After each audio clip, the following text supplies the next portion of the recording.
and I cannot believe it, it's the best card in the deck. The dealer puts out a black 9. This gives us the absolute nuts.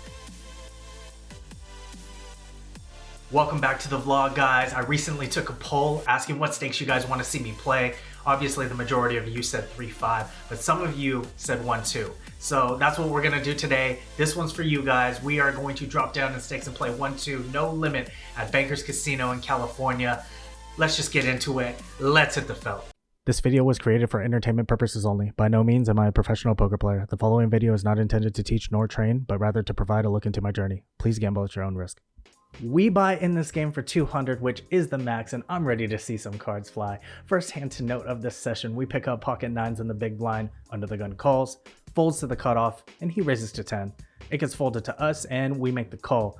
Under the gun follows suit and tosses in the $10. The flop is ace, jack, 9 with a couple of diamonds, and we just flopped a set, and oh, it makes your panties wet. We are looking for a lot of action, and nobody better fold this time.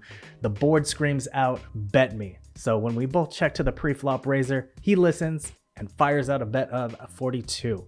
We take a look at his stack, and it's looking juicy. He has about another 60 to 80 behind, and I don't think the under the gun player will be coming along, as he's signaling with his hands that he's going to be folding. So that gives us the green light to fire away. I cut out some raising chips in the tune of a min raise. I put out 84. Under the gun tosses his hand away, and the PFR snap calls. We are completely in the driver's seat right now and looking for a safe turn to get the rest of the money in. I think he holds a lot of ace-x combos of queen 10 and even 2 diamond combo draw holdings like king queen of diamonds, king 10 of diamonds, and so on. The dealer is ready to put out the turn, and it is the queen of diamonds. This actually might be literally the worst card in the deck for us. It completes some straights and completes the flush draw, but it doesn't matter as he only has a few chips left. I toss in an all-in, and he snap calls again. I'm hoping for the board to pair so I can fill up and feel safe about my hand. Nope, the river is the 5 of spades. I'm waiting to see if he's just going to table the flush. He doesn't turn over his cards because, well, I have to show first. So I turn over the set and he folds his hand. Set holds up, let's go.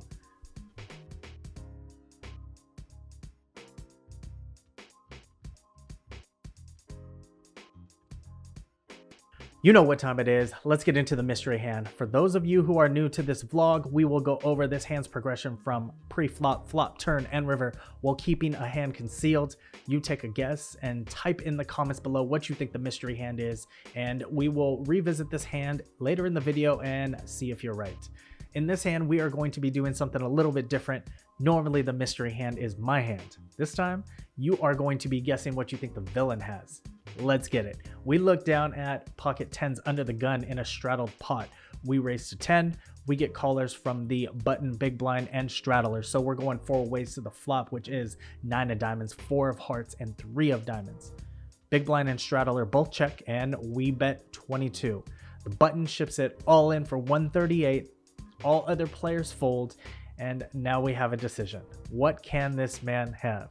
Well, we eventually make the call, and the board runs out. 8 of hearts on the turn, queen of spades on the river. What does the villain have here? Does he have A, pocket 3s for bottom set, B, 4-3 suited for bottom 2 pair, C, 6-5 of hearts for the open-ended straight draw and backdoor flush draw, or D, ace jack of diamonds for the nut flush draw and 2 overs? We beat 2 hands, we lose to 2 hands. Put your guesses in the comments below, and let's see if you can put this guy on a hand. A little time flies by, and I'm looking for a premium hand. Well, this is not a premium hand, but it's good enough to play as I get queen jack of hearts in the cutoff in a straddled pot. It gets folded to us, and we raise to 12. A few folds in between, and the straddler calls. So going heads up to a flop, and it's hard to get a better flop than this without flopping a pair. It comes down 10 of hearts, 8 of hearts, 7 of clubs. We picked up a flush draw, a gutty, and 2 overs. So when it gets checked to us, we obviously have to build up a pot here, so we bet 12. He thinks for a bit and makes the call. There are a ton of cards that can improve us, and I cannot believe it. It's the best card in the deck. The dealer puts out a black 9. This gives us the absolute nuts, and now all jacks and most likely sixes will have to continue here. He has about 64 left, and he taps the table to pass the action to us. And now normally I would make the Zebo theorem play. First off, I know what you guys are going to say. Zebo theorem is basically saying that people don't fold full houses, and this hand doesn't have a full house in it. I understand that, but I like to use it in the sense of targeting a guy that has a great hand, but just not as great as we have. So in this instance, if he has a jack, if I move all in, a typical recreational player might not be able to fold this hand. Anyways, I guess it doesn't matter since I don't pull the all-in trigger and I place a bet of 24. I don't want to blow him off of top pair or anything like that. He makes the call and we go to a river, which brings the six of spades. This card completes the straight, and now I just go all in for his remaining 40 or so because he's probably not folding any hand here. He's going to be playing the board and hoping that I play the board as well. He doesn't think for that long and makes the call. Obviously I have the nuts, so I show my hand and we take this one down.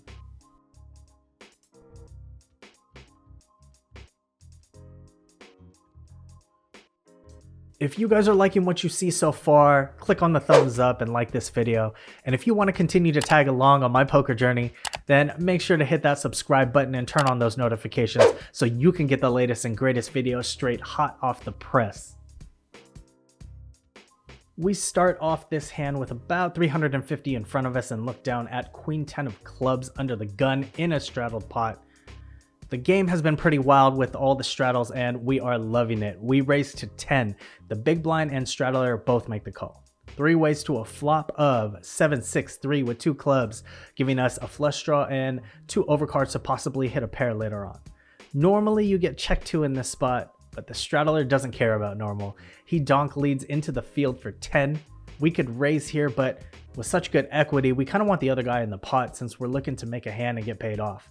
We call, and the small blind unfortunately folds. The good thing about this hand going heads up is now we are last to act, giving us a huge advantage. The turn is a 9 of hearts. We pick up even more equity on the turn with gut shot possibilities, but now there's only 1 card to come, unlike the flop. The straddler donk leads again for 10. This is a pretty weak bet, and I feel like I want to pounce on this and raise him off of whatever he has. Only problem is, he's super sticky, and even if we somehow get to showdown, I can't win with just queen high. So I make the nitty call and we go to a river. It is the 6 of diamonds. No help, a complete brick, and now he checks. I think about bluffing this river, but decided not to, and good thing I changed my mind because he tosses up 6-4 of clubs, hitting trips on the river, and he tried to trap us to bet. Nice hand, sir. All right, guys, I unfortunately didn't get to record this hand, but I still want to talk about this hand because it's kind of a cool one. So we put on the straddle. There are 2 callers in late position. The small blind and the big blind both call, and we look down, and that is right. What else do you want when you straddle? We pick up 2 aces, 1 black, 1 red, and we raise to 28. Basically, everybody folds except for the small blind. The small blind wants to get in it, so let's do it. We go heads up to the flop with the small blind, and the flop is Jack 10-6 with 2 clubs. This is actually a really good flop for us because, well, I mean, there's 2 clubs, there's 2 broadways, we unblock all pairs, we unblock all of the open-ended draws, so we're gonna get a lot of action on this flop, right? Well, he checks and we bet 30. He quickly calls. This is a good sign. We're looking for a good turn, and the turn card is not a good turn card. It's the Jack of Hearts. Well, he checks into us one more time, and I'm not gonna fall for it. If he has a jack, I'm not gonna get check raised. We're gonna do a little bit of pot control. We're gonna check back. And also, if he doesn't have a jack, if he has a weaker hand, maybe like a 10 or something, then we don't want to blow him off his hand. It's going to be really hard to get 3 streets of value with this hand on this type of wet board. So let's go for the value on the flop, check on the turn, value on the river if we're ahead. Hopefully we are. So we go to a river, and the river is the 8 of spades. This is actually a really good card because now the only hand that really beats us is like 9-7. Once again, unless he has a jack. So when he checks a 3rd time, I mean, it's pretty safe to say that we have the best hand. So I want to put in a value bet. I put in a bet of $50, and he quickly makes the call. We table our hand, and that's right, it is good. We take this pot down. We have King Jack offsuit under the gun and race to 6, +1 calls, and well, he just starts the train as everybody wants to play. We get more callers than the AT&T network, and 6 players want to see a flop. We have a family pot brewing here, and everybody is waiting in anticipation for the board to come out. The dealer gathers all the chips and starts to place the flop out, which is basically absolute gin for our hand. It is Jack, Deuce, King, Rainbow. Flopping top 2 on a 2 Broadway board is nice, but dangerous. It gets checked to us, and I think normally a poker player's first instinct is just to fire away with a big bet to deny equity from his or her opponents. In a super multi-way pot, I don't think anybody is going to be folding any type of draw here. The pot has been built and established already, so people will be fighting for it. With that said, I think the right move here is to place a relatively small size bet to thin the field for everybody holding absolute air. We are also, out of position, and it will be harder for us to navigate when the pot gets bloated. So keeping the pot relatively small early on is in our best interest. +1 folds, middle position calls, and everybody else folds behind. So we're going heads up to a turn, which is the Jack of Spades. I'm nutted here as he just never has kings in this spot. And now I'm looking at his stack to see how much I can get, right? He has about 160, but what types of hands can I get value out of? He has a lot of queen 10s, king queens, king 10s, and possibly some ace 10s, and maybe some ace x's. A couple of those hands are made hands and some are drawing, so I don't know exactly what he'll call, but I place a bet of 22 just to make sure he doesn't fold. Even if I miss out a little bit of value on the street, I don't want to miss out completely if he mucks his hand. He shuffles his chips for maybe 30 seconds and eventually puts in the call.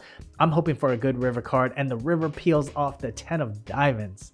This card only completes ace queen, and I'm not really putting him on that hand. It also fills up combos of jack 10, but we block jacks, and if he had the case jack, I'm sure we would have seen him make an aggressive action on the turn. I'm thinking he has king X hands or maybe just missed draws like queen 10. At this point, I'm feeling that he missed, and he's the type of player to bomb after a check to take down a pot. I check to throw him the rope, and he does not bite. He checks back hella quick, and I table my hand and obviously take this one down. Not trying to be results oriented, but do you guys think I should have bet the river? The very next hand, I don't even have time to organize my chips, and I look down at 2 queens in the big blind, and there's a live straddle under the gun for $4. It folds to the cutoff, and he calls. Button calls, small blind folds, and I raise to 24. Let's get all the riffraff out of here. I just won a big pot on the previous hand, so I can't have a hand back to back, right? A lot of the time, subconsciously, poker players don't want to believe that a guy can pick up a lot of premium hands in a short amount of time, and that leads to them trying to chase the guy or get involved in a pot with him just to take him down.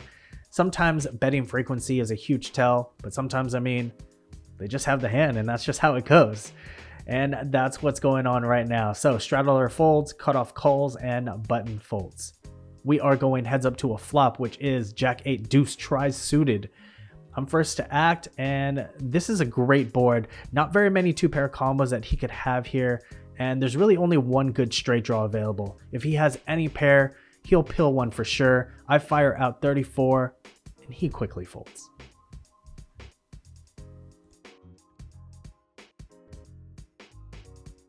One orbit later, we get ace king off on the button in a straddled pot. It gets folded to me, and of course I'm putting in a raise here. I make it 14 to go. Small blind calls, and nobody else wants to continue with this hand. So we're going heads up to a flop of king, jack, jack with a couple of spades. What's weird is that the small blind now donk leads for 14.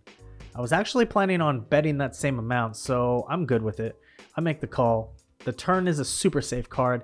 It's the 7 of clubs. This card changes nothing, and the small blind donk leads for a second time. She bets 22. I haven't played very many hands with her, and I don't know her tendencies yet, so I just make the call again. This play also keeps in all of her bluffs just in case she doesn't have a hand, and it allows her to possibly value own herself on the river if she has a worse king. So the river is the deuce of spades, which does complete the front door flush. She fires out 18, and this is obviously a blocker bet. Maybe she's not comfortable with the board run out. My hand is super under repped, and if I raise here, what is she going to call with? On the other hand, if I just call, it's a super nitty move. I'm torn at this point, but I act hastily and just put in the call because I kind of want to see what she has, definitely with her line. So she shows a king 10 of clubs. We show the winner. I guess hindsight, I should have raised the river and gotten some value out of my hand. You guys think I played this one bad? All right, let's find out if you got the mystery hand right. I'm going to recap the hand and let's get into the correct answer. We look down at pocket 10s under the gun in a straddled pot. We raise to 10. We get callers from the button, big blind, and straddler. Flop is 9 of diamonds, 4 of hearts, 3 of diamonds.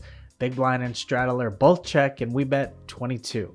The button ships it all in for 138. All other players fold and now we have a decision. What can this man have?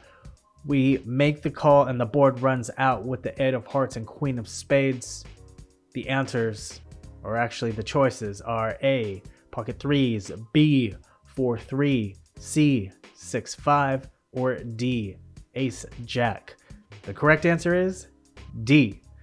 Congrats if you got it right, and I appreciate all of you guys who participate in this. Thanks for staying to the end of the video, guys. I really do appreciate it. Once again, if you like what you saw, drop a like, drop a sub, comment, all that good stuff. Share it, whatever you want to do. Obviously, we came back from last session and we booked a win this time. Hopefully, we can keep it up on the next session. But until next time, just remember, don't be ducking it. Run like Usain Bolt. Peace.